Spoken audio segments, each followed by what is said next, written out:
एक ना एक दिन वैसे ही तोड़ना है जैसे भारत ने पाकिस्तान को तोड़ा। आप जानते हैं 1971 में भारत के सैनिकों ने बांग्लादेश अलग करा दिया और वो अलग हुआ, उसका दर्द पाकिस्तान को है। तो पाकिस्तान कहता है कि हमारा बांग्लादेश अलग हुआ तो अब हम भारत का जम्मू कश्मीर अलग करेंगे।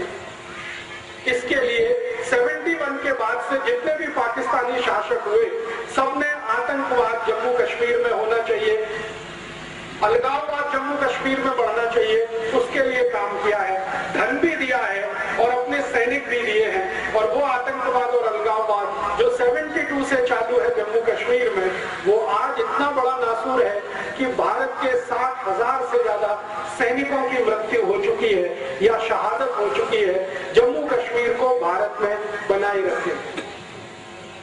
जम्मू कश्मीर भारत में रहे उसके लिए संविधान हमारे देश में बदल किया गया।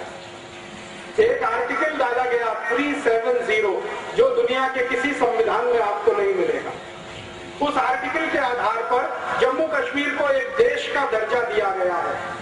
आप जानते हैं भारत का सुप्रीम कोर्ट कोई भी फैसला सुनाए जम्मू कश्मीर में वो लागू नहीं होता। भारत की संसद में कोई भी कानून बनाया जाए वो जम्मू कश्मीर में लागू नहीं होता। हमारी संसद जब कानून बनाती है उस कानून का पहला पन्ना आप पढ़ें, ड्राफ्ट जिसको कहा जाता है, उसमें पहले ही वाक्य में लिखा जाता है accept in Jammu and Kashmir. ये कानून बनाया जा रहा है जम्मू कश्मीर को छोड़कर।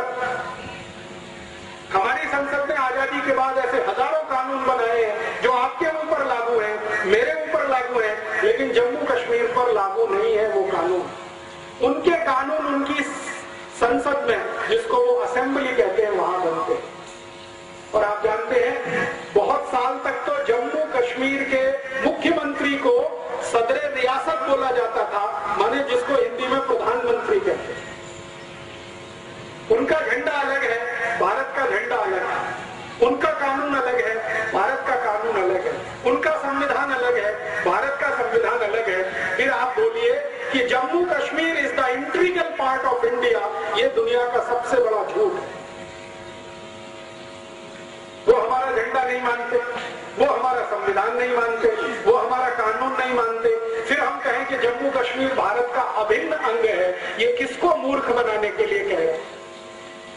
आपको सुनकर हैरानी होगी कि भारत की सरकार आपके लिए कोई भी खर्चा करे तो उसकी पाई पाई का हिसाब controller and auditor general of India रखता है, लेकिन जम्मू कश्मीर पर हजारों करोड़ रुपए हर साल खर्च होता है, उसका हिसाब किसी के पास नहीं। मैंने बहुत बार सीएजी को चिट्ठी लिखा कि जम्मू कश्मीर पर पिछले 60 साल में हमने जो खर्चा किया है उसका मुझे क्लासिफिकेशन चाहिए, डिटेल चाहिए। सीएजी कहता है कि मेरे पास नहीं है।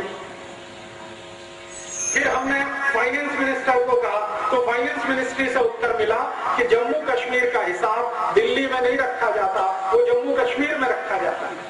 फिर जम्मू कश्मीर को पत्र गया हमारा, वहां से वापस आ गया कि ये हिसाब हम किसी भी भारतवासी को बताने के लिए मजबूर नहीं। मेरी चिट्ठी मेरे पास है। वो मानते नहीं कि भारत का अंग है, हम जबरदस्ती कहते हैं कि ये भारत का अंग है। पाकिस्तान वहां आतंकवादी भेजता रहता है, खुराफात करता रहता है, उनके लिए पैसा उपलब्ध कराता रहता है। अब आप सोचेंगे कि पाकिस्तान में इतना दम है कि वो 60 साल से आतंकवादियों को भेज के पैसा खर्च करके इसको चलाए रख सकता है, तो आप सुनकर ताज्जुब करेंगे। पाकिस्तान की दम नहीं है ये सब करने की। पाकिस्तान को ये सब करने के लिए अमेरिका उकसाता रहता है। अमेरिका है जो पाकिस्तान को पैसा भेजता है, वो पाकिस्तान पैसा जम्मू कश्मीर में भेजता है और वो लश्कर-ए-तैयबा, जैश-ए-मोहम्मद, हरकतुल अंसार, हिजबुल मुजाहिदीन जैसे खतरनाक संगठनों को पैसा मिलता है और वो पैसे से सारे देश में बम ब्लास्ट होते हैं, जम्मू कश्मीर में तो होते हैं। आपको सुनकर हैरानी होगी, जम्मू कश्मीर में जितने आतंकवादी संगठन हैं उसमें काम करने वाला एक भी आतंकवादी जम्मू कश्मीर का नहीं है, वो सब विदेश से आए हुए हैं। भारत की आर्मी कहती है कि कुछ 1500 से 2000 आतंकवादी जम्मू कश्मीर में है, वो सब पाकिस्तान से आए हैं, अफगानिस्तान से आए हैं या कहीं दूसरे देश से आए हैं और पैसे पर काम करते हैं। और हमारी सरकार भी कैसी विचित्र है। जम्मू कश्मीर में एक संगठन है जिसका नाम है हुर्रियत कॉन्फ्रेंस।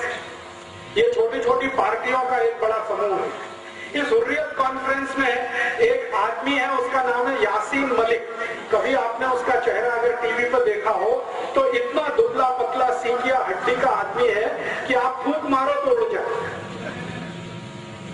मैं सच कह रहा हूं। अगर कोई अच्छा खासा हिंदुस्तानी उसको एक झापड़ मार दे तो जमीन पर 3 पलटियां खाए, इतना कमजोर आदमी है। उसको भारत सरकार ने सुपर हीरो बना रखा है।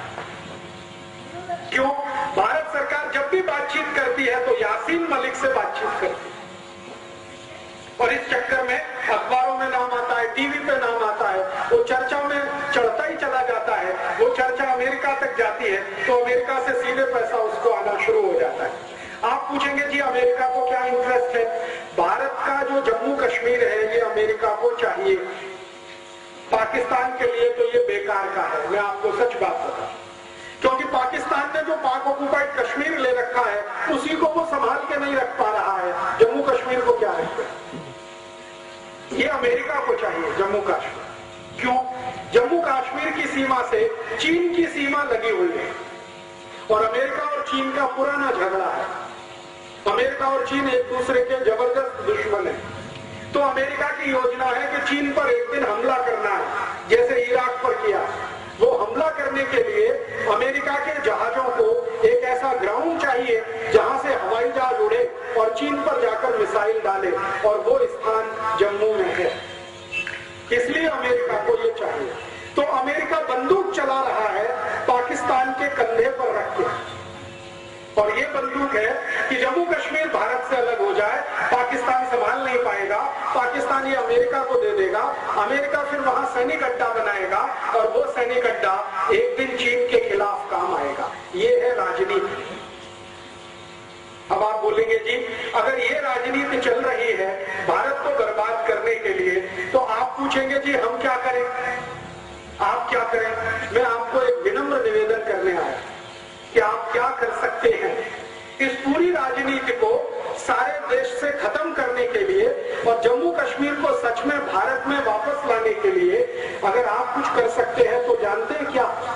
आप में से जितने भी नागरिक यहाँ खड़े हैं, कभी भी जम्मू कश्मीर घूमने के लिए मत जाइए। आप परेशान हो जाएंगे ये सुनकर। आप कहेंगे जी दुनिया का सबसे बड़ा स्वर्ग है, दुनिया का सबसे खूबसूरत स्थान है, हम जिंदगी भर पैसा कमाते हैं, बचाते हैं, जम्मू कश्मीर घूमने जाएंगे। और राजीव दीक्षित बोल रहा है कि जम्मू कश्मीर घूमने मत जाइए। मैं ये बात पूरे जम्मू कश्मीर का 4 बार प्रवास करने के बाद कह रहा हूँ। 4 महीने में जम्मू कश्मीर में रहा, मैंने जो देखा वो आपको मैं बता रहा हूँ। आप यहाँ से यात्री और पर्यटक बनकर जब जम्मू कश्मीर जाते हैं तो आपके ऊपर सबसे ज्यादा टैक्स जम्मू कश्मीर की सरकार लगाती है, जो भारत में कभी नहीं लगता। वो सारे के सारे टैक्स का पैसा कुछ हाथों से होता हुआ आतंकवादियों तक पहुंचता है। सरकार में उनके आदमी बैठे हुए आतंकवादी। आप जानते हैं थोड़े दिन पहले हमारे भारत में जम्मू कश्मीर के एक आदमी को फांसी की सजा हुई है, उसका नाम है अफजल गुरु। ये कश्मीर का है और इसने भारत की संसद पर हमला करने का पूरा प्लान बनाया था। सुप्रीम कोर्ट ने उसको फांसी की सजा दे दी है, लेकिन उसको फांसी अभी तक नहीं हो रही है। कारण समझते हैं? उस अफजल गुरु को बचाने वाले सरकार में बहुत बड़े बड़े लोग बैठे हैं। और थोड़े दिन पहले तक हमारे भारत में एक ऐसा माहौल बनाया गया कि अफजल गुरु की जो फाइल है वो डॉक्टर एपीजे अब्दुल कलाम ने रोक रखी है। डॉक्टर अब्दुल कलाम ने रिटायर होने के बाद जो पहला स्टेटमेंट दिया वो ये कि मेरे पास आज तक अफजल गुरु की फाइल आई ही नहीं, रोकने का तो प्रश्न ही नहीं। तो कहां है वो फाइल? वो फाइल भारत सरकार के गृह मंत्रालय में है, जिसका मंत्री है शिवराज पाटिल, उसके पास वो फाइल है। राष्ट्रपति तक भेजी नहीं गई, क्योंकि भेज दी जाती साइन हो जाता, फांसी हो जाती। तो अफजल गुरु को बचाने वाले लोग भारत के गृह मंत्रालय में गृह मंत्री की हैसियत में है। आप किस आतंकवाद को कुचलना चाहते हैं इस देश में, जरा सोचिए। मेरा कहना बहुत स्पष्ट है कि आतंकवादियों की मदद करने वाला ही अगर गृह मंत्री है इस देश का, तो कौन से आतंकवाद से आप लड़ना चाहते हैं इस देश में? शिवराज पाटिल के पास फाइल है अफजल गुरु की, और वो फाइल वो आगे बढ़ने नहीं दे रहा है क्योंकि अफजल गुरु को फांसी होगी, और वो फांसी होनी नहीं चाहिए। क्यों? क्योंकि अफजल गुरु एक ऐसे समूह का सदस्य है जो आतंकवाद के नाम पर भारत सरकार से पैसा लूट रहा है और जम्मू कश्मीर के नेताओं को बांट रहा है। एक बहुत बड़ा कॉकस और सिंडिकेट बना हुआ है। दिल्ली सरकार से हजारों करोड़ रुपए जाता है जिसका कोई अकाउंटिंग नहीं है। मैंने आपसे कहा वो अफजल गुरु जैसे लोगों के हाथ में ही पहुंचता है, और वो फिर जम्मू कश्मीर के मुख्यमंत्री से लेकर तमाम दूसरे मंत्री और अधिकारियों में बंटता है। वो सारा पैसा आतंकवाद रोकने के नाम पर जाता है। और हम उसमें कैसे मदद करते हैं? हम जम्मू कश्मीर घूमने चले जाते हैं। घूमने में जितना पैसा आप खर्च करके आते हैं वो जाने अनजाने आपका पैसा किसी न किसी तरह आतंकवादियों के हाथ में पहुंच जाता है, क्योंकि सरकार में उनके लोग बैठे। मैंने एक दिन सोचा कि आर्मी जब युद्ध लड़ती है तो उसका पहला टारगेट होता है कि दुश्मन की सप्लाई लाइन काटो, तब युद्ध जीतते। तो मेरे मन में आया कि जम्मू कश्मीर को जो सप्लाई लाइन है, एक तो सरकार की है और दूसरे आप जैसे लोगों की है जो हर साल जून मई के महीने में घूमने के नाम पर वहां जाते हैं, हजारों करोड़ खर्च करके आते हैं। वो पैसा उनको मिलता है और वो पैसे से उनका आतंकवाद पलता है। मेरा ऐसा मानना है कि भारतीय नागरिक जम्मू कश्मीर का प्रवास करना अगर बंद कर दें, 1-2 साल के लिए ही बंद कर दें, तो समाज में जो पैसा वहां पहुंच रहा है वो बंद हो जाएगा। जम्मू कश्मीर झक मार के हिंदुस्तान में वापस आ जाएगा, क्योंकि उनकी दम नहीं है। आप पैसा देना बंद कर दीजिए, और ये तभी संभव है जब आप जम्मू कश्मीर में घूमने के लिए जाना बंद कर दें। हर साल लाखों करोड़ों हिंदुस्तानी वहां जा रहे हैं, और वहां एक बड़ा मंदिर है वैष्णो देवी का, वहां मत्था टेक कर आ रहे हैं। करोड़ों रुपया उस मंदिर को दान में जा रहा है, और वो वैष्णो देवी जी का श्राइन बोर्ड है, वो पता नहीं कहां पैसा खर्च कर रहा है, आपको कुछ मालूम नहीं। मेरी आपको विनती है, माता जी की पूजा करनी है, दुर्गा माता की तो हुगली में भी है, वैष्णो देवी में ही क्या है, हुगली में भी पूजा हो सकती है। और भारत में तो कण कण में भगवान है, तो जम्मू जाके कटरा जाके वहीं पूजा करना, हमारे यहाँ तो कण कण में भगवान है। तो जिस दिन भारत के 110 कोटि नागरिक एक साथ ये ऐलान कर दें कि हम जम्मू कश्मीर तब तक नहीं जाएंगे जब तक कि आतंकवाद खत्म नहीं होता, मैं आपको गारंटी देता हूं 1-2 साल ज्यादा नहीं, आतंकवाद खत्म हो जाएगा। ये तो मेरी आपसे विनती है। और दूसरी एक विनती है, अभी जानते हैं जम्मू कश्मीर में एक नया खेल शुरू हुआ है। वहां के लोग कंधे पर रख के शॉल ले लेके आते हैं और आपके हुगली में बेच बेच के हजारों लाखों रुपए लेके जाते हैं। आप जानते नहीं कि उनमें से कौन आतंकवादी है और कौन सच्चा हिंदुस्तानी। पश्मीने के शॉल 10-10 हजार रुपए के इस हुगली में बेचने के लिए हर साल जम्मू कश्मीर के लोग आते हैं और यहाँ बेचकर जाते हैं, आपका पैसा वहां पहुंचता है। तो जम्मू कश्मीर से अगर कोई आया हुआ है तो हाथ जोड़कर उसको विनती करिए कि हम तुम्हारा शॉल तब तक नहीं खरीद सकते जब तक कि जम्मू कश्मीर घोषणा ना करे कि हम भारत के अभिन्न अंग हैं। हम नहीं खरीद सकते, बात खत्म हो गई। तो उनका सामान यहाँ बिकना बंद हो जाए।